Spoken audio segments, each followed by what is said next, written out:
구독자분들 대다수의 대한민국 국방부에 원했던 KF-21의 인도네시아 국기가 완전히 삭제가 되었습니다.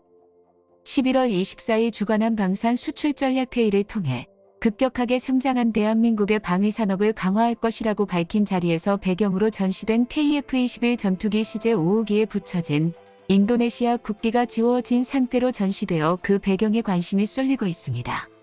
KF-21 CJ-5호기에 우리나라의 태극기만 또렷하게 새겨져 있는 것을 확인할 수 있습니다. 방산 수출 전략 회의에서 대한민국이 진행한 꾸준한 자주국방 기술력으로 인해서 전 세계적인 K방산이 주목받고 있으며 폴란드를 시작으로 앞으로도 꾸준히 방산 매출을 올리기 위해서 정부 또한 연구개발과 생산 지원에 최선을, 특히 카이에서 생산한 각종 첨단 무기를 대규모로 세우고 연설한 자리에서 보람의 전투기에 저장돼 있었던 인도네시아 국기가 처음엔 있었지만 일부러 지워진 상태로 노출되어 공개되었습니다.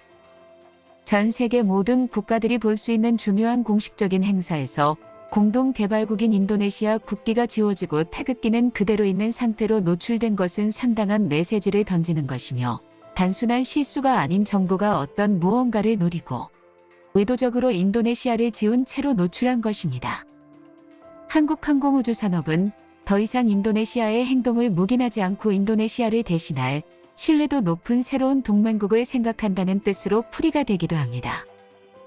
인도네시아는 46개월간 KF-21 공동개발비를 미납한 상황에서 94억 원을 찔끔 납부하면서 인도네시아 국방부도 추가로 사업비를 마련해 납부하겠다고 밝힌 상황에서 예외적인 사건으로 받아들여지고 있습니다. 특히나 4년 가까운 시간 동안 인도네시아가 분담금을 지속적으로 내지 않게 되면서 벌써 9천억 원에 육박하라는 분담금이 미납된 상황이었지만 한국 정부는 작년 공식적인 실무진을 파견해 협상한 것 외에는 국제적으로나 공식적인 행사에서 따로 외부에 드러나는 행동을 한 적은 없었는데요. 이에 비해서 인도네시아는 지금까지 자국 언론과의 인터뷰를 통해 한국의 KF-21을 까내리기 바빴습니다. 특히 작년에는 한국에서 개발한 예의사 레이더 성능을 인도네시아 언론들이 문제 삼으면서 인도네시아 정부의 불만을 대신 발언하였고 엄청난 개발 자금을 투자한 대비해 대한민국이 이전한 기술은 거의 없다는 식으로 발언한 것으로 알려지기도 했습니다.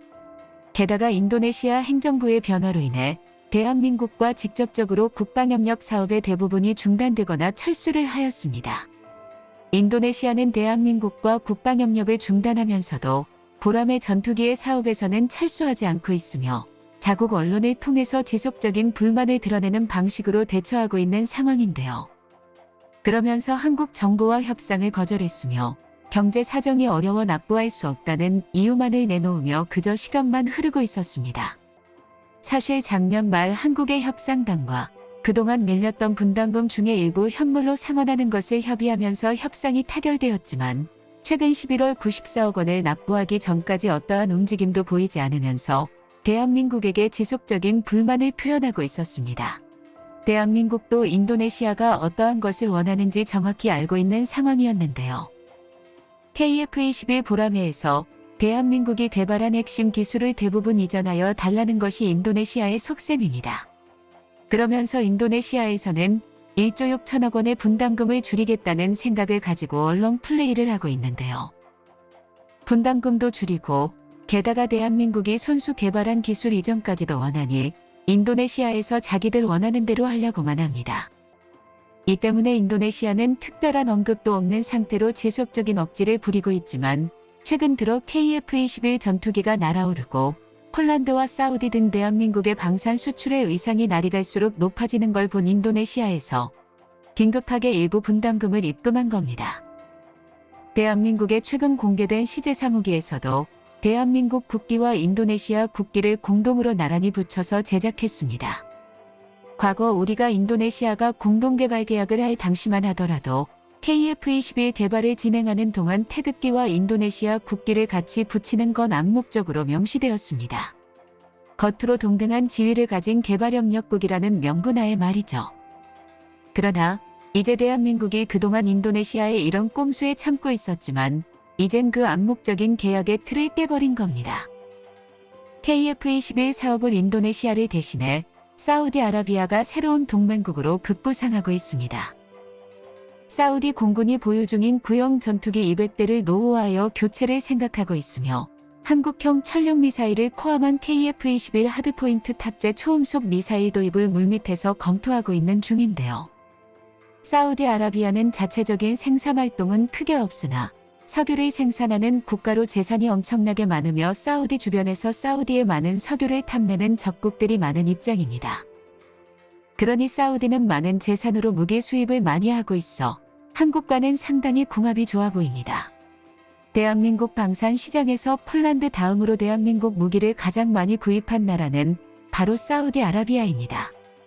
게다가 최근 사우디의 빈 살만 왕세자가 대한민국에 방한했을 당시에 대한민국의 방산 수출에 관하여 직접적으로 의논을 하였는데요. 해당 자료를 보면 KF-21의 사우디아라비아의 공동협조문이 있었으며 실제 K9 자주포와 천무 미사일에 대해 계약 직전으로 있는 것으로 밝혀졌습니다. 전문가들은 이 정도라면 KF-21의 수출이 성사될지의 여부와 별개로 한국항공우주산업이 사우디의 KF-21을 적극적으로 판매하려고 시도하고 있는 것은 틀림없이 분명하다고 합니다. 또한 사우디 공군이 새롭게 도입하기로 한 F-15가 연달아 여러 논란에 휩싸이면서 도입이 급 취소된 사건이 있었는데 이로 인해 최근 주력으로 운영 중인 유로파이터의 과중한 임무 부담이 가해져 기체 수명이 급격하게 줄어드는 상황입니다. 뿐만 아니라 유로파이터 계열 전투기를 제작한 유럽연합 측의 지원 중단이 언제 철수할지도 모르는 상황이기 때문에 더 이상 유럽산 무기만 사용하다가는 큰 낭패를 볼 수 있다는 의견도 사우디에서 힘을 얻고 있는데요. 그래서 한국의 저렴하고 우수한 데다 F-15보다 3위권이라고 할 수 있는 4.5세대 전투기인 KF-21 보라매를 제안한다면 구매를 진지하게 검토할 수밖에 없다는 것이죠. 이 사실을 알려지면서 심각해진 나라가 있습니다. 바로 KF-21 사업의 분담금으로 문제를 일으키고 심각한 언론 플레이를 한 인도네시아입니다. 사우디아라비아가 인도네시아를 대신해 KF-21 전투기 공동개발국으로 독자적인 위상을 가지려 하기 때문인데요. 많은 인도네시아인들은 한국이 KF-21 사업에 사우디를 KF-21 사업의 파트너로 끌어들일 경우 지금까지 조금이라도 기술 공유받았던 것을 없앨까봐 걱정이라고 합니다. 인도네시아 내에서도 두 나라의 이런 기조를 굉장히 우려하고 있는데 최근 인니가 KF-21 전투기 대신 몰래 계획하고 있던 자체 생산 전투기가 발각되면서 이런 사태의 원인을 일으켰다는 기사도 있습니다. 현재 인도네시아는 전 세계적인 전염병으로 인해서 국가 재정에서 어려움을 겪고 있으며 해수면 상승으로 현재 수도인 자카르타가 침몰하고 있는 상황이라 보르네오 섬으로 수도 이전 사업을 야심차게 추진하고 있습니다. 그러나 40조 원 이상의 대규모 자금이 필요한 수도 이전 사업으로 인해서 인도네시아 경제가 상당한 압박을 받고 있습니다. 이렇게 어려운 상황에서도 대한민국과 공동 개발하고 있는 보라매 지원 등의 사업은 내팽개치고 프랑스에서 라팔 전투기를 대량으로 도입하는 사업을 기습적으로 추진하면서 대한민국을 압박하고 있으며 미국에서는 최신형 전투기를 도입하면서 대한민국에게 결정타를 날리고 있습니다. 대한민국 국민 입장에서 인도네시아처럼 지저분하게 국가 간 상대하는 모습을 보니 지금이라도 시제기에 붙은 인도네시아 국기를 떼버리고 한국이 독자적으로 개발을 하거나 아님 차선책으로 사우디와 같이 공동 개발을 희망합니다. 정보가 도움되셨다면 구독과 좋아요 부탁드립니다. 이상 시스코크입니다.